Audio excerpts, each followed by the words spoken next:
देखिए, लड़कों में ऐसा कोई स्पेसिफिक कोई पॉइंट नहीं होता है कि अगर उनको नीचे की तरफ अगर पेनिट्रेट करके वो रिलेशन बनाते हैं तो उनको अच्छा लगेगा, या फिर ऊपर की तरफ अच्छा लगेगा, या फिर बिल्कुल सीधे अच्छा लगेगा। ऐसा लड़कों में नहीं होता है। क्यों? क्योंकि उनका एक हेड वाला जो हिस्सा होता है उनके पार्ट का, वो सबसे ज़्यादा सेंसिटिव होता है, ठीक है?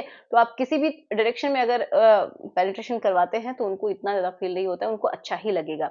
लेकिन लड़कियों में स्पेसिफिक पॉइंट्स होते हैं कि उनको नीचे या फिर ऊपर या फिर सामने बिल्कुल स्ट्रेट उनको कैसे अच्छा लगता है। तो ये स्पेसिफिकेशन फीमेल्स में होता है। तो आज हम इसी के बारे में बात करेंगे कि किस तरीके से फीमेल को ज़्यादा अच्छा लगता है अगर आप ऊपर की तरफ मोड़ के करते हैं, फिर नीचे या फिर स्ट्रेट, और क्यों? ठीक है? तो इसी के बारे में आज हम बात करते हैं। तो चलिए शुरुआत करते हैं आज की इस वीडियो की। मेरा नाम है एकता। लड़कों का तो मैंने बता दिया कि जो पूरा का पूरा जो पार्ट होता है, सामने का जो हेड वाला हिस्सा होता है वो सेंसिटिव होता है, क्योंकि वहीं पे उनकी बहुत सारी नर्व्स की एंडिंग्स होती हैं और वो बिल्कुल ये समझिए राउंड जैसा है, तो ऊपर नीचे चारों तरफ मतलब क्या है, वो सेंसिटिव है।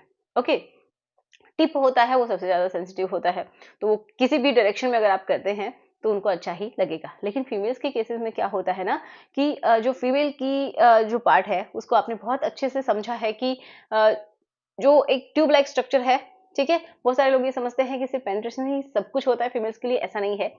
इसी के ऊपर ये डिपेंड करता है, मतलब पेनिट्रेशन इसी के ऊपर डिपेंड करता है कि उनको अच्छा कहाँ पे लगता है। तो उनको अच्छा लगता है कि ये समझिए ये ट्यूब लाइक स्ट्रक्चर है, ठीक है? एंड इसका जो छत वाला हिस्सा होता है वो सबसे ज़्यादा सेंसिटिव होता है, ओके? अगर आप सीधा पेनिट्रेट करते हैं तो उनको उतना अच्छा फीलिंग नहीं आएगा, ठीक है? बहुत अच्छा लेकिन नहीं लगेगा, क्योंकि उनके जो कुछ पॉइंट्स हैं वो उनको ये समझिए घर्षण नहीं मिलेगा। नीचे अगर आप करते हैं तो भी उनको इतना अच्छा नहीं लगेगा, अगर नीचे की तरफ मोड़ के आप करते हैं तो भी उनको बहुत अच्छा तो नहीं लगेगा, ठीक है? बट कुछ पॉइंट्स हैं जो कि उनको अच्छा लग सकता है, लेकिन बहुत अच्छा अगर लगाना है तो ऊपर की तरफ अगर आप मोड़ के करते हैं तो ज़्यादा अच्छा लगता है। ऊपर की तरफ घर्षण हो, जो उनकी जो छत होती है, जो इस ट्यूब की जो छत है, अगर वहाँ पे डायरेक्टली टच होता है, घर्षण होता है, तो उनको ज़्यादा अच्छा लगता है। क्यों?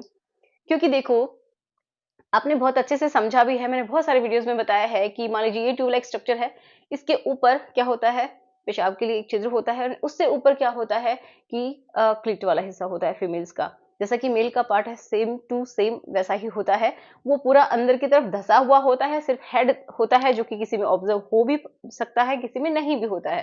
तो वो सबसे ज़्यादा सेंसिटिव होता है एंड उसके जो पार्ट्स होते हैं ना वो अंदर की तरफ ये जो ट्यूब है ना इसके अंदर ही धँसे हुए होते हैं। दोनों जो पैर है ये समझिए वो अंदर की तरफ धँसे हुए होते हैं, एक छोटा-सा जो दाने के जैसा है वो ऊपर रहता है, जो कि बहुत ज़्यादा सेंसिटिव होता है।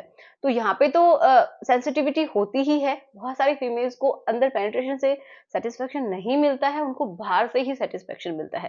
लेकिन कुछ ऐसे फीमेल्स हैं जिनको दोनों जगह पे अच्छा लगता है, ठीक है? अंदर भी एंड बाहर भी। क्यों? एंड किसी-किसी को अंदर बिल्कुल भी अच्छा नहीं लगता है, ऐसा भी होता है, और किसी-किसी को अंदर ही अच्छा लगता है, ये भी हो सकता है। ओके, तो इसका कारण यही है कि जो क्लिट वाला हिस्सा होता है, इसके अंदर बहुत सारी नर्व एंडिंग्स आके खुलती हैं, जिससे कि इसको सेंसिटिविटी ज़्यादा मिलती है। मतलब अगर आप इसको टच भी करते हैं, तो बहुत ही जल्दी ये सेंसिटिव हो जाता है, ठीक है? और यहीं से इनको स्टिमुलेशन मिलता है, अच्छा भी फील होता है। ओके, तो इसके जो पार्ट्स अंदर की तरफ हैं, जो छत के अंदर हैं, तो अगर आप उनको घर्षण करते हैं, तो आपको अच्छा फ़ील होगा, मतलब जो फीमेल है उसको अच्छा फ़ील होगा, क्योंकि यहीं पे इनकी नर्व्स की एंडिंग्स हैं। तो आपको समझ में आया कि लड़कियों में स्पेसिफिकेशन इसीलिए होता है क्योंकि उनका जो मेन पार्ट है, जो स्टिमुलेशन के लिए या फिर अच्छा लगने के लिए, उनको ऑर्गेज़्म देने के लिए सबसे मेन इम्पोर्टेंट होता है, वही है क्या? क्लिट। एंड उसी की जो भुजाएँ हैं वो इसके अंदर समाई हुई हैं, और उसी वजह से क्या है, यहाँ पे सबसे ज़्यादा सेंसिटिविटी मिलती है, जो छत वाला हिस्सा होता है इसी में। तो आपको समझ में आया? अगर आप ऊपर की तरफ मोड़ के करते हैं ना, तो फीमेल को सबसे ज़्यादा अच्छा लगता है, ठीक है? अब देखो, सबसे इम्पोर्टेंट क्या है कि बहुत सारे लोग अच्छे से करते भी हैं, लेकिन एक्चुअल प्रॉब्लम क्या हो जाती है, या तो उनके अंदर उनका जो पार्ट है वो हार्ड ही नहीं हो पाता है प्रॉपर तरीके से, या फिर ओवर सेंसिटिव हो जाता है, या फिर उनकी इच्छा मरती चली जाती है। ये प्रॉब्लम हो जाती है बहुत सारे लोगों में, या फिर एनर्जी नहीं बचती है। तो उसके लिए आपको कुछ ना कुछ ऐसा अपने डाइट में हमेशा इंक्लूड करना चाहिए, जिससे कि आपकी जो पावर है, आपका जो टेस्टोस्टेरोन है वो अच्छा रहे। तो उसके लिए मैं आपको रिकमेंड करूँगी कि नेचर मेनिया का ये प्योर हिमालयन शिलाजित का आप इस्तेमाल कीजिए, जो कि एक रेज़िन फॉर्म में है। इसका आप जब इस्तेमाल करते हैं तो ये समझिए आपकी ओवरऑल हेल्थ के लिए अच्छा है, आपकी हार्ट हेल्थ के लिए बहुत अच्छा है, आपकी ओवरऑल बॉडी के लिए अच्छा है, आपके मसल मास के लिए अच्छा है, आपका टेस्टोस्टेरोन अच्छा होगा, आपकी बॉडी जो है वो काम होती है। क्यों होती है? क्योंकि ये माइंड के लेवल पे एंड जो आपका फिजिकल लेवल है, दोनों तरीके से ये काम करता है। तो स्ट्रेस रिड्यूस होता है, जिसकी वजह से क्या होता है, आपका टाइमिंग भी बढ़ता है एंड आपका जो पार्ट है उसमें ब्लड फ्लो अच्छा रहेगा। अगर टेस्टोस्टेरोन अच्छा है तो आप इसका इस्तेमाल जरूर कीजिए। तो इस तरीके से ये आती है शिलाजीत रेजिन। अब इसको इस्तेमाल कैसे करना है? देखिए, आपकी वाइटलिटी के लिए, अगर स्पर्म काउंट कम है, आपके अंदर एनर्जी की कमी है, वाइटलिटी की कमी है, तो भी ये आपके लिए बहुत अच्छा है।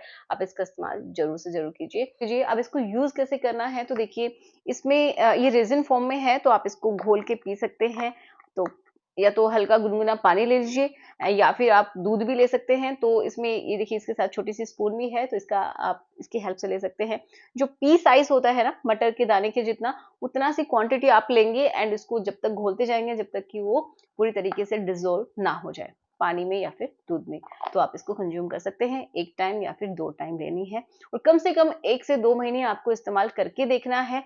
तब आपको पता चलेगा कि ये आपके लिए काम कर रहा है या फिर नहीं। ठीक है? तो डिस्क्रिप्शन बॉक्स में मैं सभी लिंक्स दे दूंगी, आप वहां पे जाके बाय कर सकते हैं। और यहाँ पे इनकी वेबसाइट पे भी जा सकते हैं, नीचे मैंने की वेबसाइट दी हुई है, यहाँ पे जाके भी आप बाय कर सकते हैं। तो आपको इतना समझ में आ गया होगा कि किस तरीके से, किस डायरेक्शन में आपको हिट करवाना है। उसके लिए आप क्या कर सकते हैं, डिफरेंट डिफरेंट पोजीशंस को ट्राई कर सकते हैं, या फिर किसी की शेप ऐसी अगर है, किसी की ऊपर की तरफ ही मुड़ी हुई होती है, किसी की नीचे होती है, किसी की लेफ्ट राइट ऐसे हो सकती है किसी भी साइड में। तो आप पोजीशंस को ट्राई करके, अलग अलग पोजीशन को ट्राई करके आप एंजॉय कर सकते हैं। तो आशा करूंगी कि वीडियो आपको अच्छा लगा होगा। अगर आपके लिए हेल्पफुल है तो बस लाइक करना, शेयर करना जितना हो सके, और जिसके साथ आप कंफर्टेबल है। तो चलिए, मिलते हैं नेक्स्ट वीडियो में। Thanks for watching. Good bye.